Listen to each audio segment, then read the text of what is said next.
Hello, I'm Chris Kellner, Director of Programs at the Ron Blue Center. It's my privilege to oversee events just like this in the hope of making us all better stewards in God's unstoppable kingdom. My special honor today is introducing our esteemed moderator, Kevin Klok. I met Kevin because he serves on the advisory board to our Ron Blue Center. Now that role is only a small part of Kevin's vocation. He is a managing director for the private wealth division of Ronald Blue Trust over in Holland, Michigan.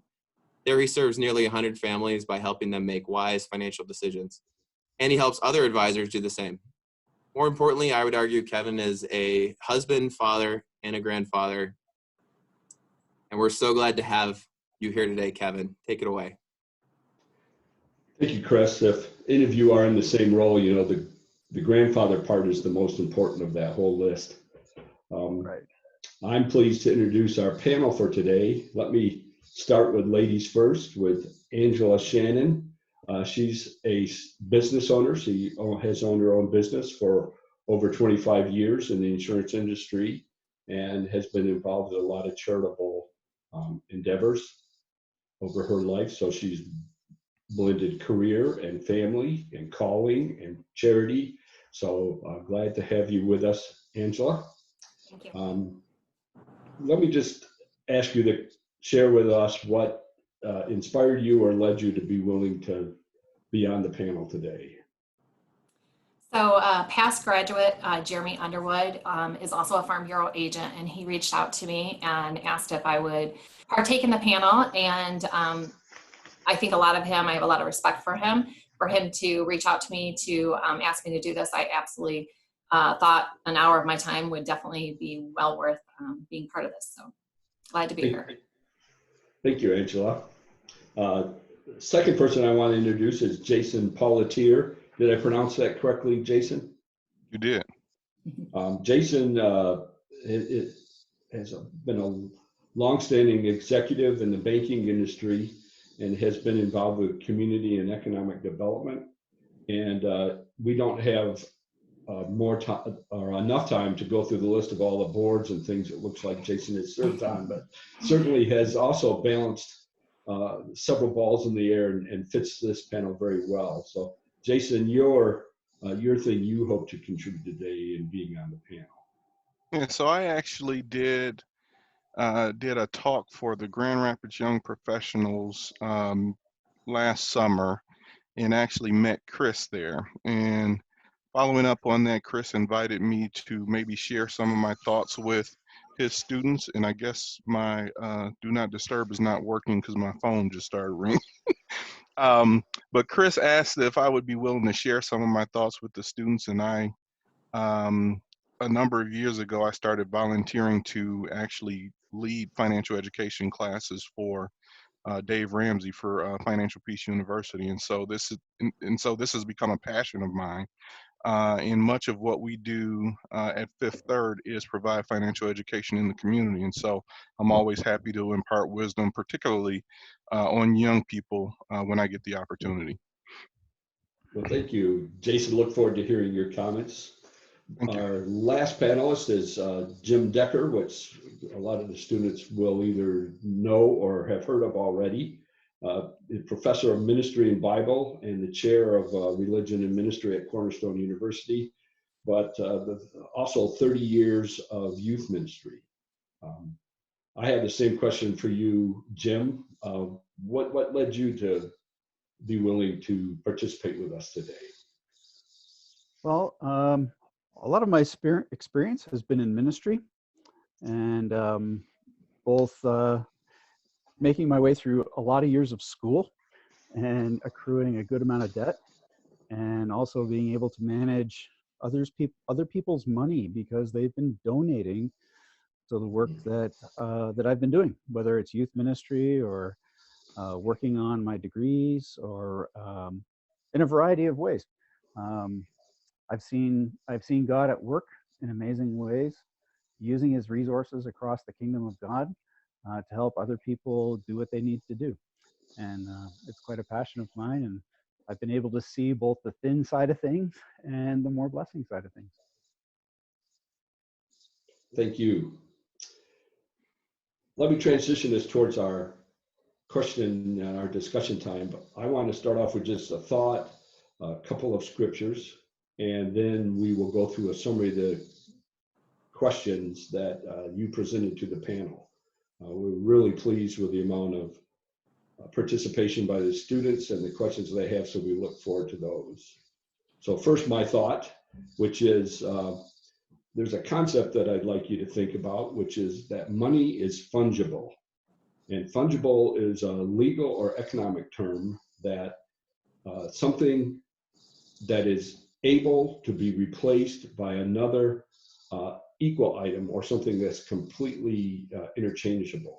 An example is money, and money has that fungibility. You can turn it into electrons, type a few keystrokes on your computer, and transfer money to Africa where it could be used for a water system. So the fungibility of money gives it an amazing power that we as civilized human beings are able to use. Scripture addresses that, and I thought two areas that would be appropriate today. The first one is 1 Timothy 6:17 through 19. Let me read that. Command those who are rich in this present world not to be arrogant, nor to put their hope in wealth, which is so uncertain, but to put their hope in God, who richly provides us with everything for our enjoyment. Command them to do good, to be rich in good deeds, and to be generous and willing to share. In this way, they will lay up treasure for themselves as a firm foundation for the coming age, so that they may take hold of the life that is truly life. Trying to build a little bit on the comments that Michael Blue shared with you last week. And then something when I'm a planner, so something that always has helped me to stay humble is James 4:13 through 15, which is, now listen, you who say tomorrow or today we will go to this or that city, spend a year there, carry on business and make money. Why? You do not even know what will happen tomorrow. Could be a pandemic, could be sequestered. What is your life? You are a mist that appears for a little while and then vanishes. Instead, you ought to say, what is the Lord's will? We will live and do this or that.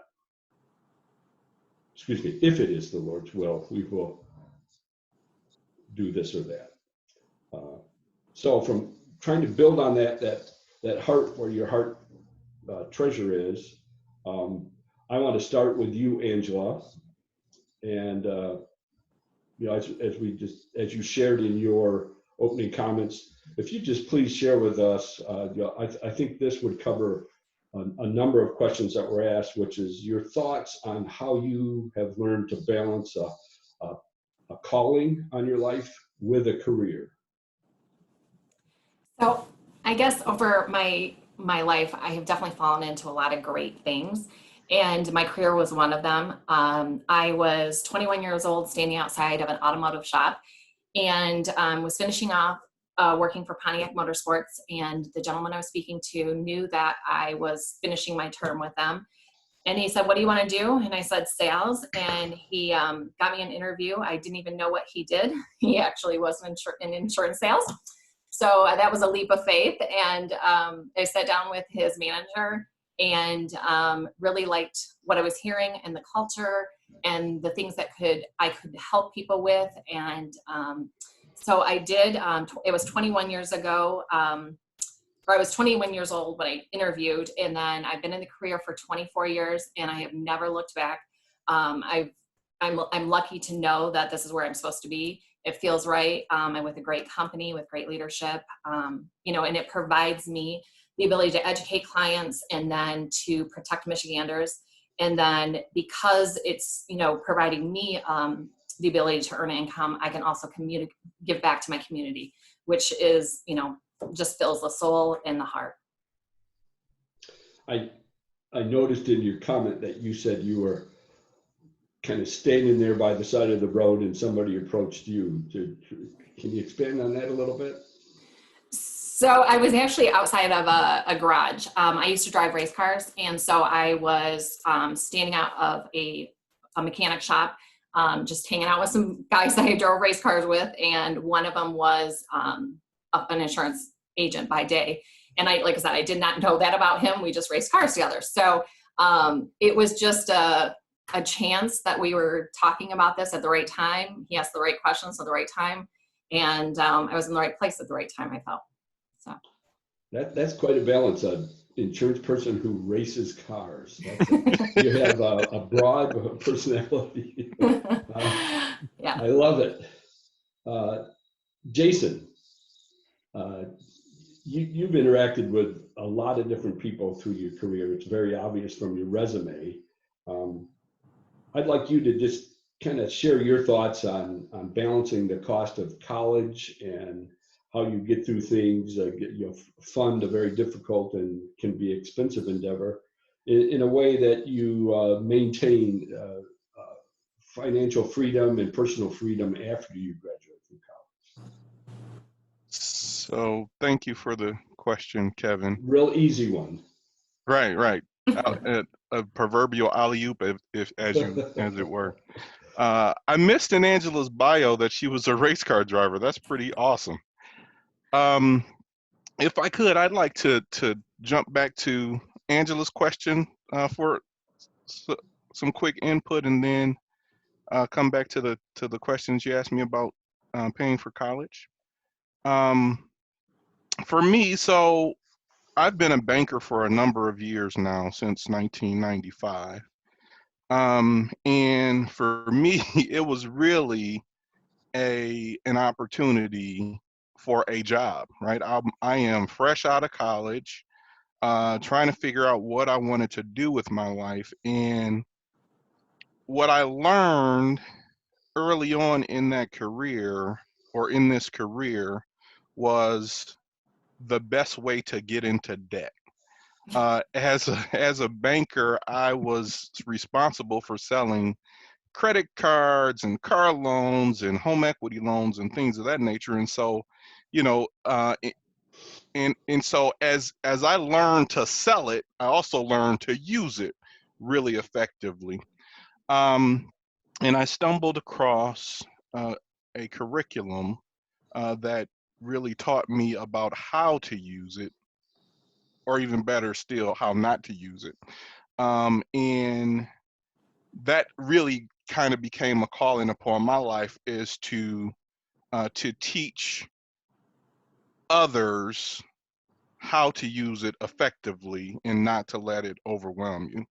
And so the opportunity for me to work in the community and economic development space was really just an opportunity to, I said the prayer of Jabez at some point, and it helped to expand my territory in helping other folks to understand what I now understood, that I had not been taught at home or in the community prior to this education that I received through Financial Peace. But so to answer your question about how to balance the cost of college and paying for college, while at the same time trying to figure out financial freedom after college. So you may not know that I have 10 children.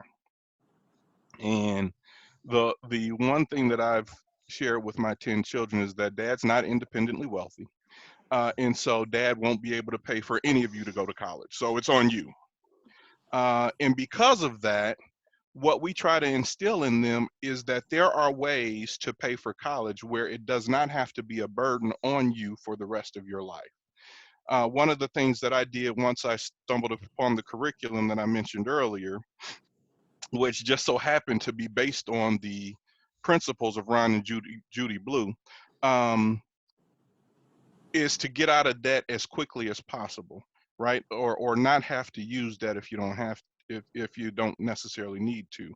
And so what I've instilled in my kids is, one, do work as hard as you can while in primary school, so that you don't have to go into debt to pay for college, right?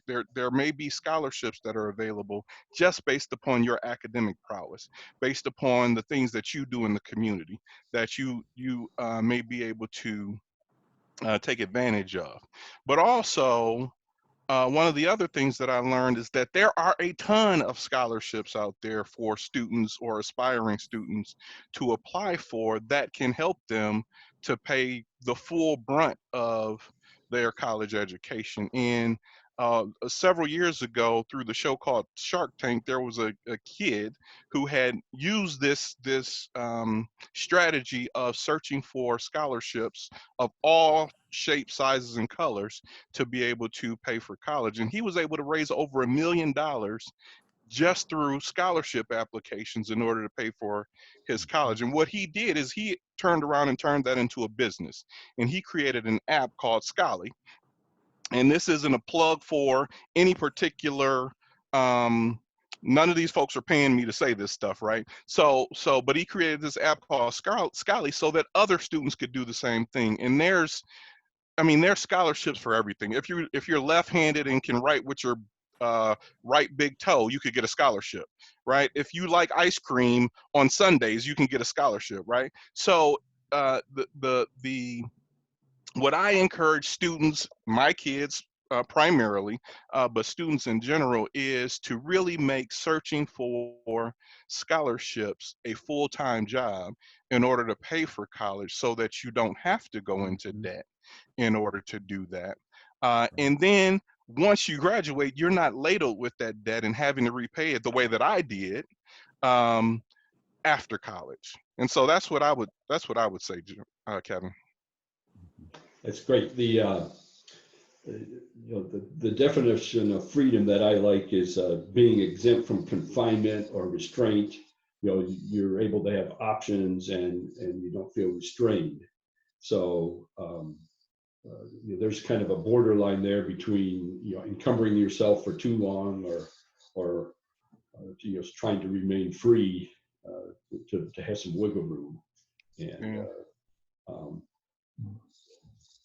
in full disclosure, since Angela has disclosed that she's a race car driver who hides as a insurance person so that she has respect. But my brother-in-law was president of Sallie Mae.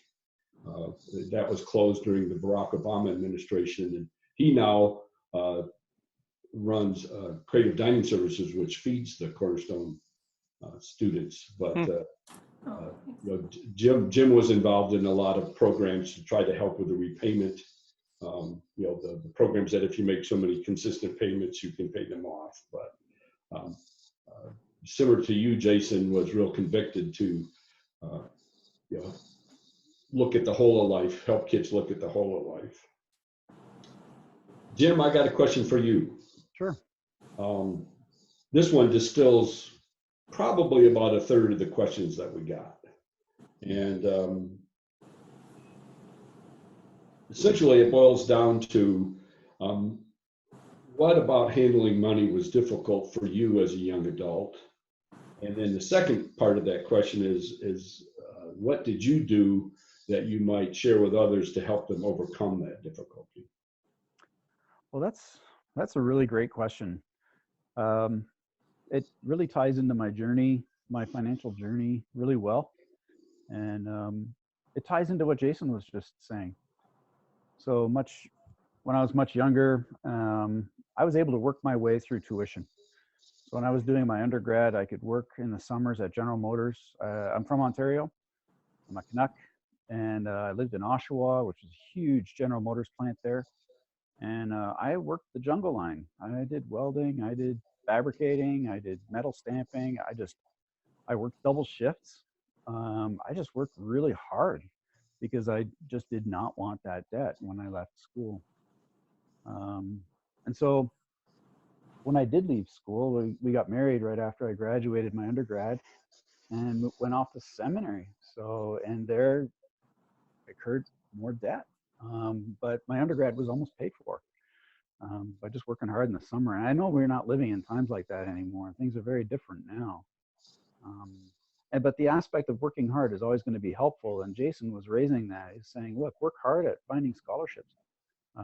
There's a lot out there, a lot of wealthy people who are able and willing to give to share their wealth with others who are also willing to work hard toward it.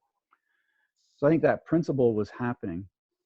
When I finished my master's degree, went back to Ontario and started teaching, a lot of my work meant working within the Christian community.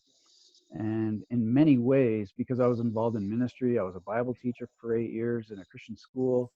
A lot of ministry organizations don't pay very well because for so many of them, they're receiving money as donations, and that sometimes those donations just don't come in. And so the people working in these ministries just don't get paid as much as a normal person doing the same thing in the rest of the world is doing. So resources, financial resources were always thin for us, thin for years.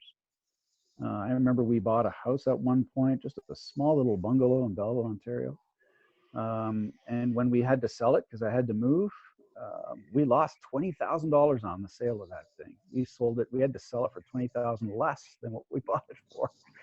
So there was no equity. We were underwater with that thing.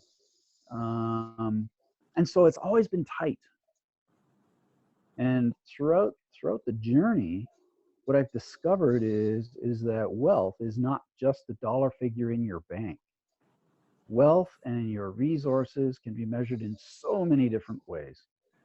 And people who really care about what you're doing in your vocational direction will contribute, whether that's through scholarships, whether that's through networking and connection. I mean, even just hearing Angela's story about working on a track. My brother worked on a racetrack as well, and it's quite an experience there. You meet all kinds of different people, and sometimes it's just who you know. And how are you positioning yourself within the Christian community where people believe in what you're doing, want to stand behind you, and want to resource you to move into that next step? Wealth can be measured not just with the money in your bank account, but it's also measured in the people and the resources and the things that you have that God has already given you. And so really what happens is you take your eye off of not just what you own personally and how you can liquidate that into something of value. It's also how you contribute to the community, how you work hard toward the vision that God has called you to, and how people around you understand that vision and are willing to partner with you in those acts and in those things. And so, so it took for me a shift in understanding what wealth was. It took for me a shift in understanding, similar to Michael's story. At one point, I mean, he was doing everything right financially with the numbers, but at some point something was missing. He said something was missing, and it was grounded in his relationship with God that needed to trust and recognize other resources around him. And I think that's been part of my journey. So much of understanding wealth has been understanding what God has given me in so many other places, and then how I steward that. And that's where that word stewardship for me is really important. It's not just a matter of counting up dollars and measuring how much I should spend or not spend. That's very important to do. You have to do that with your money, but you're also doing that with your other resources. So that's just a piece from my journey and sort of the angles that I'm looking at this now. Thank you. Building off what Michael talked about at Ronald Blue Trust, one of the ways we define wealth is it's made up of time, talent, and treasury. And I think that fits with what you were saying, Jim.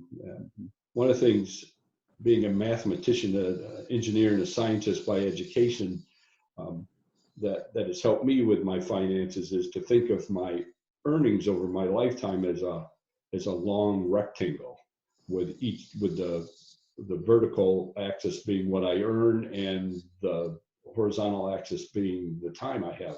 Hopefully, most of you in your profession will see your the amount at the top of that will be more of a trapezoid. You know, the top line will grow a little bit over time as you acquire success and experience.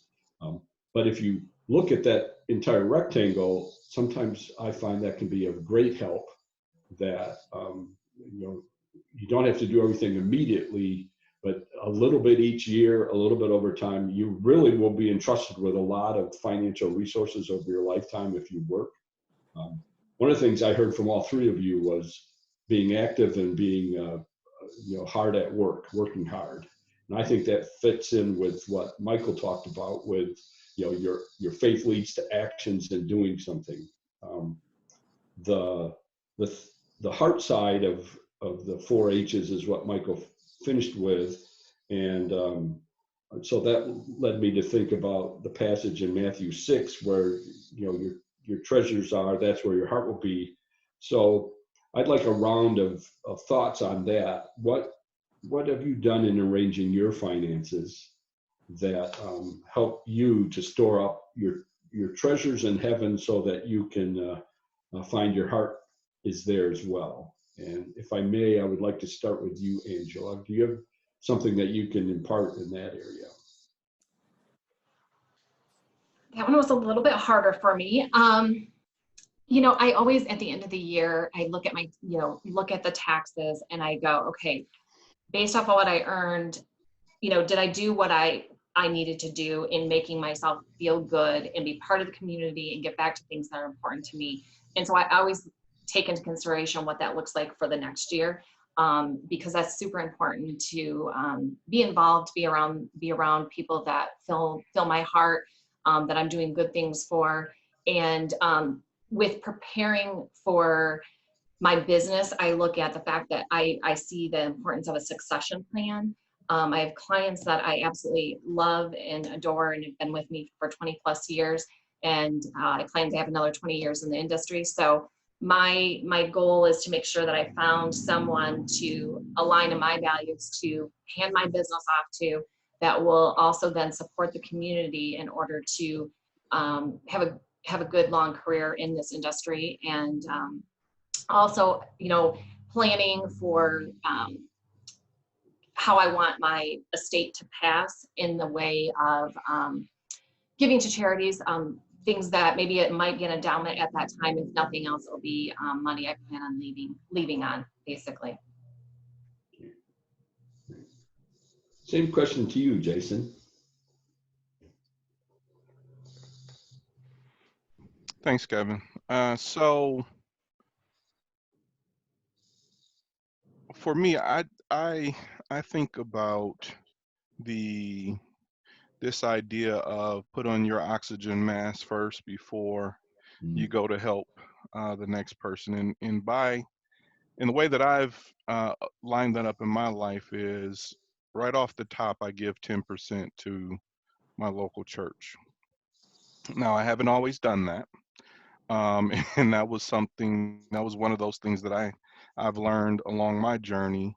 And I see that as a way of putting on my oxygen mask and aligning my spirit with that of my Lord and Savior. And at the same time, making sure that I have created savings so that I would leave a legacy or an inheritance to my children. Now, with 10 of them, once they split, it ain't gonna be much. Well, that's where your treasures are. Right, exactly, right. So making sure that the basics are taken care of for them. One of the things that I learned throughout my journey is, if you open up your checkbook register and take a look at the entries in there, you will see exactly where a person lines up their priorities, and you will see a vast majority of my treasure going to care for this flock that the Lord has blessed me to care for. That and making sure that I save for not only my future but for theirs as well. And so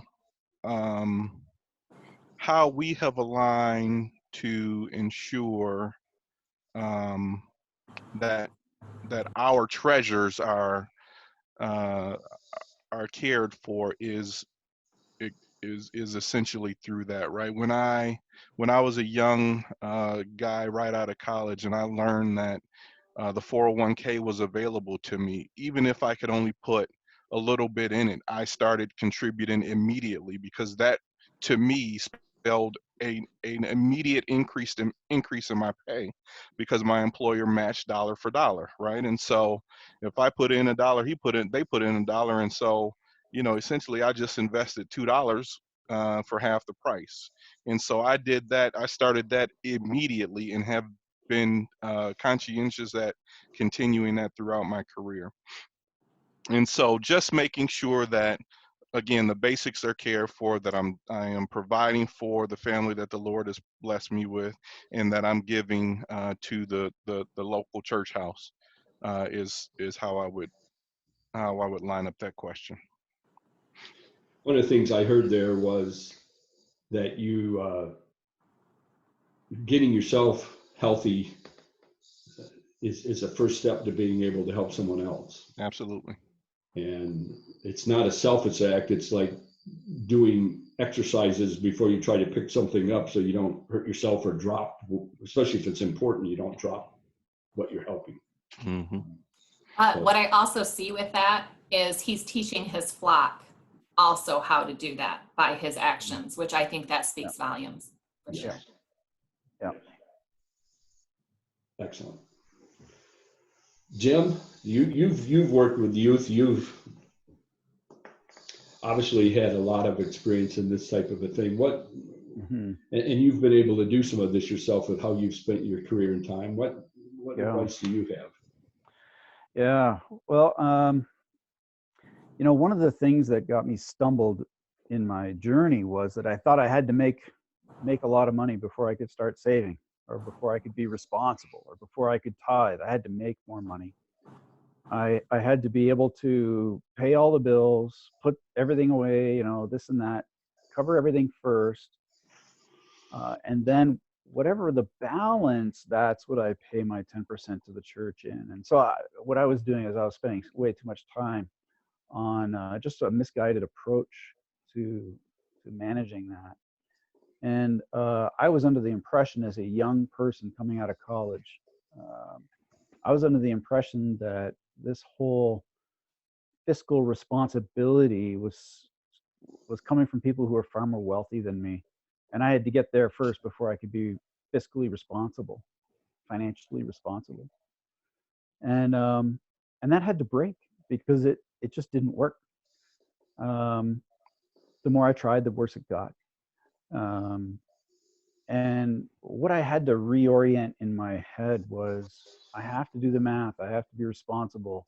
Like Jason said, if I can put $1 away more from this job, if I can put $1 away more on that 401k, and my boss puts in $1 too, man, all of a sudden I'm making more money, and I'm not, I didn't have to sign another contract to do that, or get another job somewhere else. It was a beautiful thing. But what I started to do is that same kind of concept with all of my stuff. So if it was the junker car I bought for $800, and it was a resource of mine, and when I could steward that resource, if I'm giving 5% to the church, and I'm giving 15% of my vehicle, and I'm not measuring money, I'm just saying I'm living a lifestyle that is, yes, doing the math so that I stay healthy, and that my family stays healthy, the people I'm responsible for stay healthy, but I'm also giving out of the resources, the broader resources that God has brought to me. When you guys come out of college, you're gonna be pounded by debt, and that could just lock you up, and you could just start, all that's in your head is going to be that stress of your debt. And the thing is, God could be blessing you with somebody giving you a car, somebody giving you an opportunity to live in their basement for a time, somebody doing this or that. And out of all of those things, when your eye is, like Jason was saying, when your eye is on who God is, and you're recognizing God's presence in your life, and that he's gifting you with these things, as your money builds, as you're finding those jobs, as you're creating more opportunities for you to save financially, the pattern you've put in your life elsewhere will then also just be naturally involved in your finances as well, because you're seeing this sort of stewardship of your resources. And it's no longer just, what are you doing with your money? It's, what are you doing with your life? And God is seeing you sacrifice in the way of, you tithe your 10% to your church, to your ministry, and you're also tithing in your life. You know, I know 3 homeless guys, Ronnie and Jerome and Luke. These homeless guys don't have an income, but they share of their wealth in the resources that they have, and they are a testimony to how my life needs to continue to be fiscally responsible. And it's just a great challenge. You can live in this you can live in this financial, this wealth responsibility, regardless of how much debt you have, regardless of how much is going on around you. You have breath, you have relationships, you have this connection with who God is. A lifestyle of paying attention and continuing the resourcing of your wealth for others as well. That's just been so powerful for me. It's been changing. It's set me free.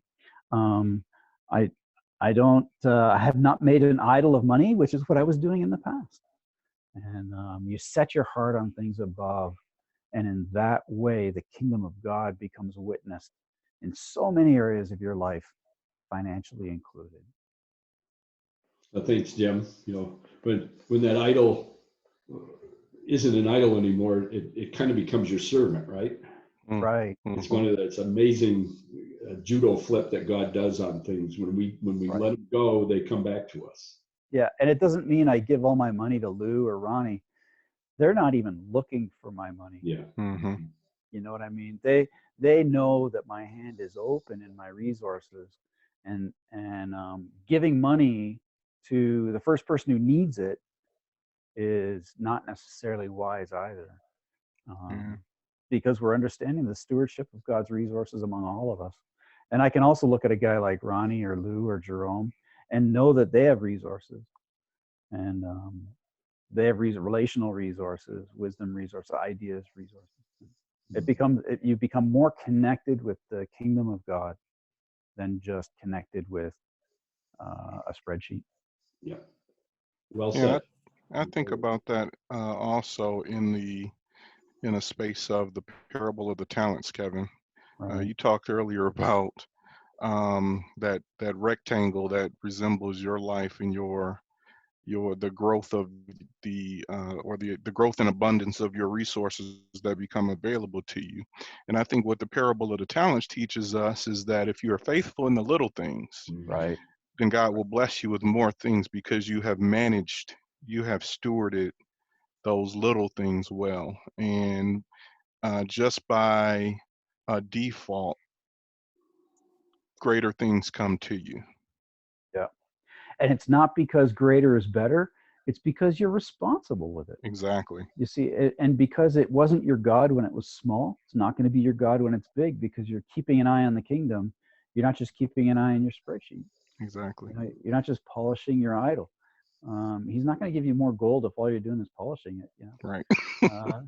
Right. So the thing is, keeping an eye on that kingdom allows this kind of freedom to have. And it doesn't mean freedom I'm going to throw money around and be irresponsible.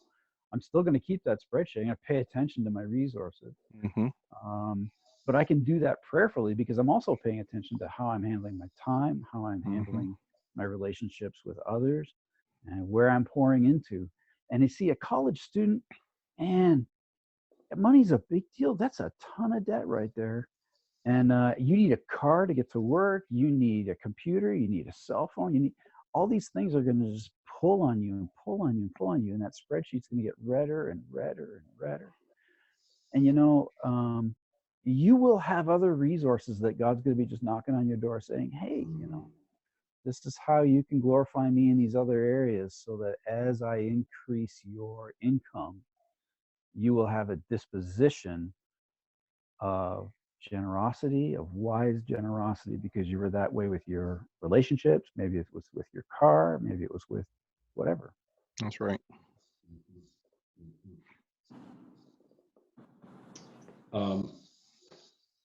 As we've been talking, is there anything that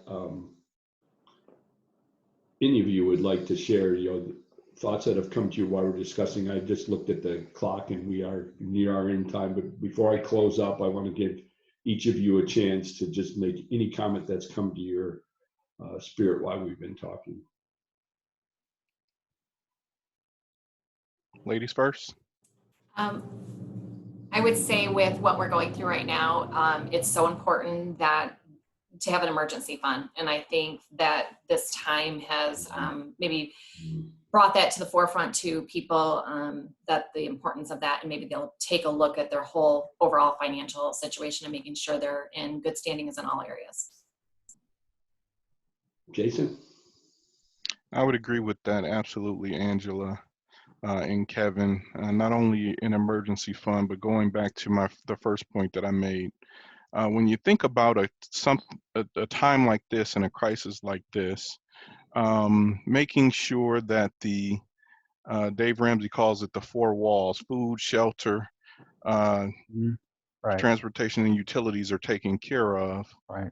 before you try to do anything else, is as important as anything. In making sure that you've got an emergency fund, or you have begun to establish an emergency fund for such a time like this, is vitally important. And you really can't do that unless you have put in place a budget. And so pull out a blank sheet of paper, list out all your sources of income, list out all of your expenses, figure out if you need to cut some, and get that thing down to a zero-based budget so that you can live within your means, even as a college student. Yeah. Live in the realities of what you've got coming in and what you've got going out.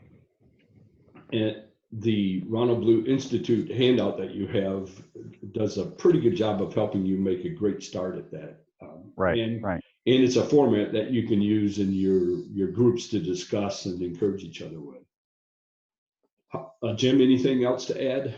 Oh, it's good. It's very good. Thank you. Well, one of the things, and my final comment would be, one of the things I noticed in our conversation was relationship comes up a lot. Mm-hmm. And being generous, God really wants us to be generous, love God and then love others. One of my favorite verses, something that I really challenged myself with, is Psalm 119:74, which is, may those who love the Lord be glad when they see you coming. Mm-hmm. And I think that's a good way to look at your overall stewardship. Are people happy to see you coming? That's good.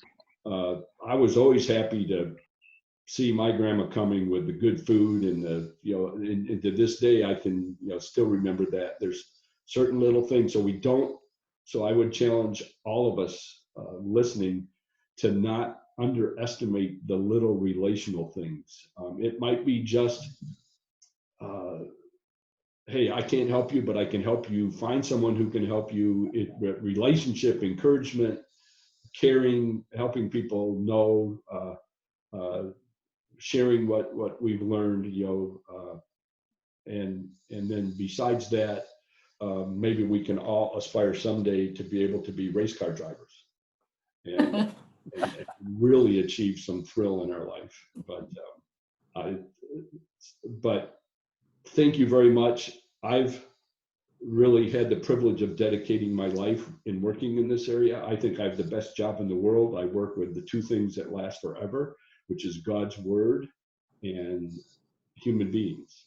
And money is an amazing thing that God uses to form our character. Losing it isn't like cancer, doesn't kill us. But money means enough to us that it can get our attention and be painful enough to cause discipline and growth without really harming us, as long as we don't let our conduct become such that it leads us into a path that we do things that we know we shouldn't do. But it's a great opportunity, and really appreciate the panels helping Ronald Blue Institute and Cornerstone University share some life wisdom with their students. So thank you all very much. Thank you, Kevin. With that, I'm going to turn it back to Christopher and end our time. Thank Thanks, you. This went Kevin. way too fast. Thank you, Kevin. Yep. I'm going to jump on that comment, Jason. You're right. There are too many questions to answer in this short time. So I want to thank the panel and say that if we've shared their bios and contact information, I know that Kevin and the others are willing and ready to answer specific questions. And that's really what it's so personal finance is personal first. And so you always have to have discernment and wisdom. So that's why getting a good counselor is a really great idea. Plans fail for lack of counsel. So get some around you, care about you, who have some wisdom and experience like these panelists to help you in making those individual decisions. And then also the Ron Blue Center at Cornerstone University, we have in my cornerstone.edu, we have a group. In that group, we have a curation of, it's just 5 videos that will get you started on a journey. And there's what to do with debt, how to create a budget, how to think about things like insurance and those other plans, making an emergency fund. And so check out those videos to start answering some of those other questions that we weren't able to answer today. So thank you so much and have a blessed day. Thank you.